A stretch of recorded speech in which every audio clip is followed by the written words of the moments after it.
Mr. Ambassador, since you have a PhD degree in history, I would like to start with an overview of the Greek-Chinese relationship, because this year we're celebrating 50 years of diplomatic relations. So what would you say are the best and the worst moments?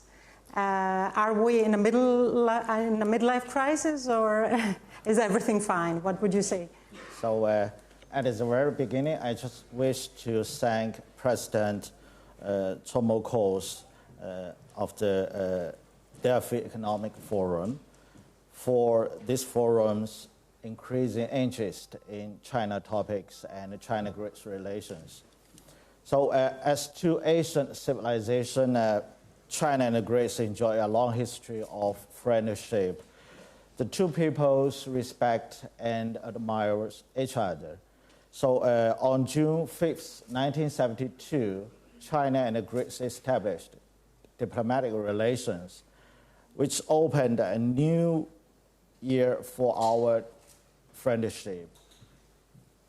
So for Chinese people, we still remember that from 1990s to 2011, when the Libya civil war broke out, so Greece provided assistance to the Chinese government for 4 times in evacuating Chinese peoples from the war-torn areas in this region.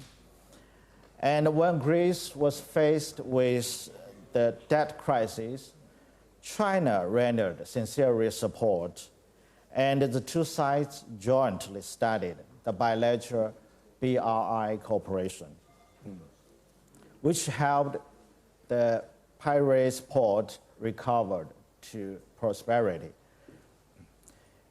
In 2020, facing the threat of the COVID-19, our two countries jointly address the challenges side by side.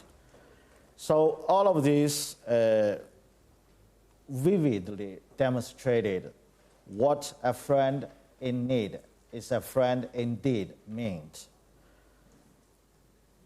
Our Olympic cooperation also has made the 2004 Athens Olympics and the 2008 Beijing Olympics the landmines of the Olympic cause.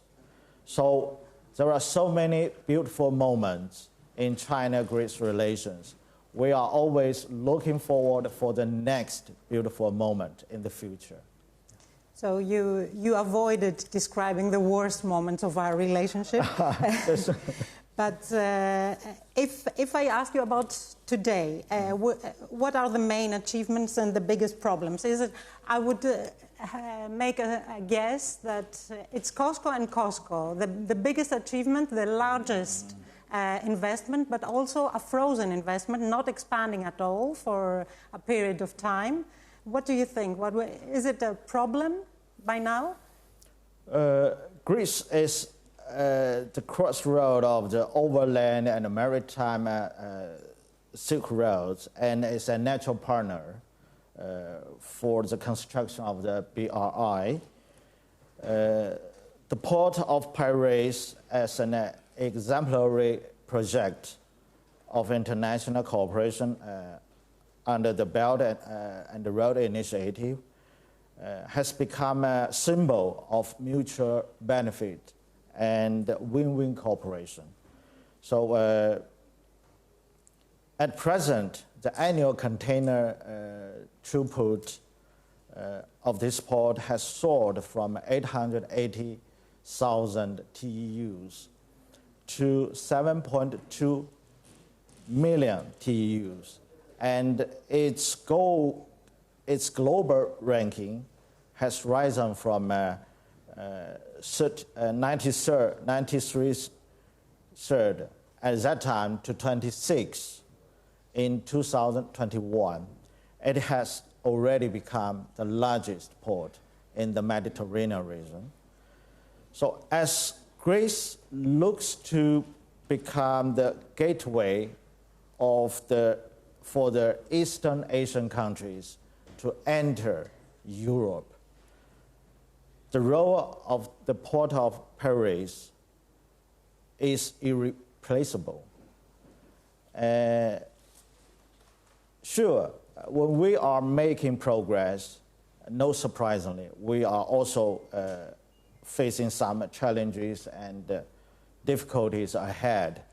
However, as long as our two countries uphold the spirit of mutual benefit and the principles of win-win cooperation, so our BRI cooperation will definitely promote the common development and the prosperity for our two countries.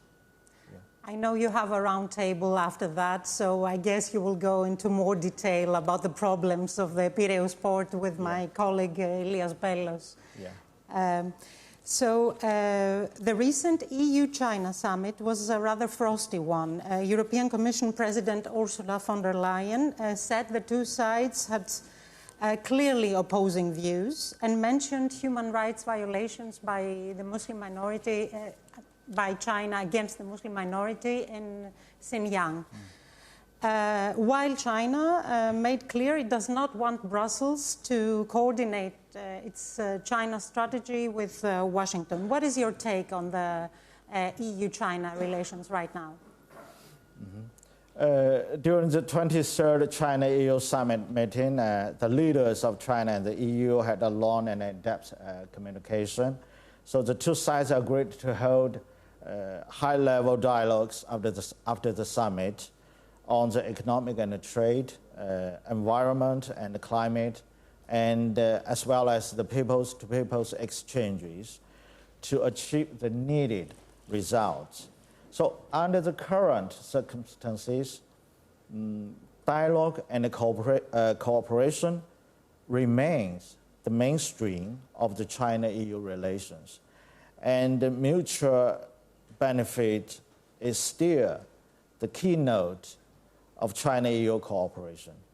So China and the EU are two major power or forces for world peace, two big markets for the common development, and the two great civilizations for human progress.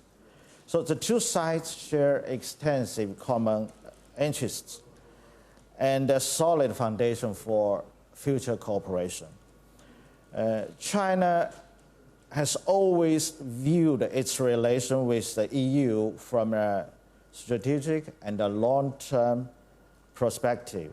So we hope the EU could form its own perception of China and adopt an independent China policy, and work with China to promote steady and sustained growth of bilateral relations, to add more stabilizer factors to a turbulent world.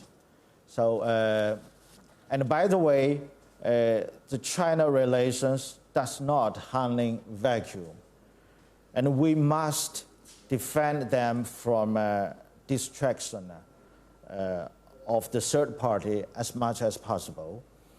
Complex security issues cannot be dealt with by a simplistic approach of friend or foe, black or white. Neither does the China-EU relations live in a clean operating lab, and we must minimize contamination from the harmful bacteria. If the EU gives up the condescending manner and breaks away from the old habit of lecturing others, our two sides have the full possibility to conduct extensive dialogue on human rights and achieve positive results. And also, by the way, I have to say that every country has the right to independently decide its own foreign policies. I noticed that many Chinese does not accept some countries' manner toward China on the sanctions issue of Russia. So they regard this as a moral kidnap. So most of them oppose that the crusade against the pagan and the colonism of plundering pre-modern countries actually constitutes the original sins of the West world. So since the World War II, some countries, behaviors like the hegemony or the double standards on the sovereignty issues actually is forming the new sorts of original sins. So the crusade, the colonialism, and the double standards of the international norms actually, especially conducted by the West world or some countries, deprived them the qualification to as a moral models. The problem is because of the Ukraine crisis now we're facing a bipolar world. So it's the West against Russia, and whoever is siding with Russia, I guess, is confronting the West. So do you think that our bilateral relationships will suffer? Because Greece is clearly siding with the West. It's expelling Russian diplomats, as you saw yesterday. It chose to supply weapons to Kiev, whereas China is cultivating a much closer front with Russia during the current crisis. It has refused to decry Russian atrocities in Bucha, as we seen last week. So do you think this could influence our bilateral relationship and your relationship to the EU? The Ukraine issue has never been an obstacle in the development of China-Greece relations, nor is it now, nor will it be. China-Greece relations have recorded beautiful memories one after another for the past 50 years. So that's because both of our governments always proceeds from the long-term interests of our two countries' peoples and advance our bilateral relations and cooperations regardless of the external distractions. Autonomy and independence are deeply rooted in the souls of our Asian civilizations. It is a great regret that the Ukraine crisis strikes a blow to Europe in security, economy, and society. We Chinese people often say there cannot be a clap with only one hand. So this holds true to the outbreak of the war. A truly safe Europe could just be built on the principle of indivisibility of security. So China consistently and firmly upholds the purpose and the principles of the UN Charter and the basic norms governing the international relations. And this position applies to the Ukrainian issue as well. Some countries are playing double standards on the issue of respecting other countries' sovereignty and territorial integrity, which has deprived them of their qualification as moral models. So they can never do whatever they want. They are not in the position to force China to take side. No country can be others' suzerainty or has the legitimacy to make inquisition judgment on the others. So, But China itself thinks that sovereignty and territorial integrity is precious because you have the problem with Taiwan. So I guess I'm wondering, why do you think it's, why don't you speak out against Russian invasion in Ukraine? Taiwan issue is totally different from the Ukrainian issue. Since the ancient times, Taiwan is a part of China. So this is, Taiwan issue is an internal affairs of China. So it's totally different from the wars between the Russia and the Ukraine. Okay, so one last question. We have seen the number of Chinese tourists to Greece decreasing the last 2 years due to the pandemic. What do you think? Are they planning to visit this year? We saw the lockdowns in Shanghai. Do you think that they're going to come over for holidays? Greece is a dream destination for Chinese tourists. So before the outbreak of the COVID-19, the number of the Chinese tourists to Greece has maintained a momentum of rapid growth for years.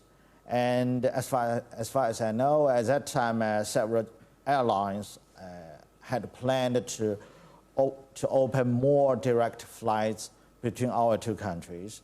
So the epidemic has affected our two countries' personal exchanges to a certain extent, but I'm sure it won't last for long. Last month, on behalf of the Ministry of Culture and Tourism of China, I signed with Greek Tourism Minister, Mr. Kikilias, the joint action program in the fields of tourism, so which is a roadmap for China and Greece to expand the cooperation of tourism in the coming years. According to this program, the two sides will carry out all-round exchanges and cooperation in fields such as tourism promotion, special interest tourism, education and training, international and multilateral cooperation too.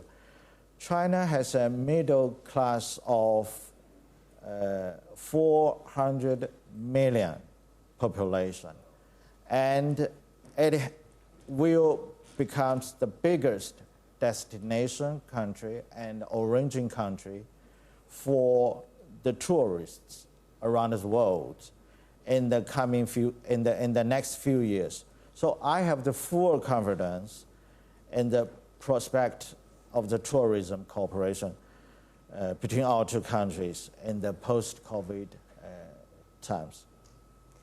I can figure them out coming all together to Santorini and taking selfies and getting married in Santorini.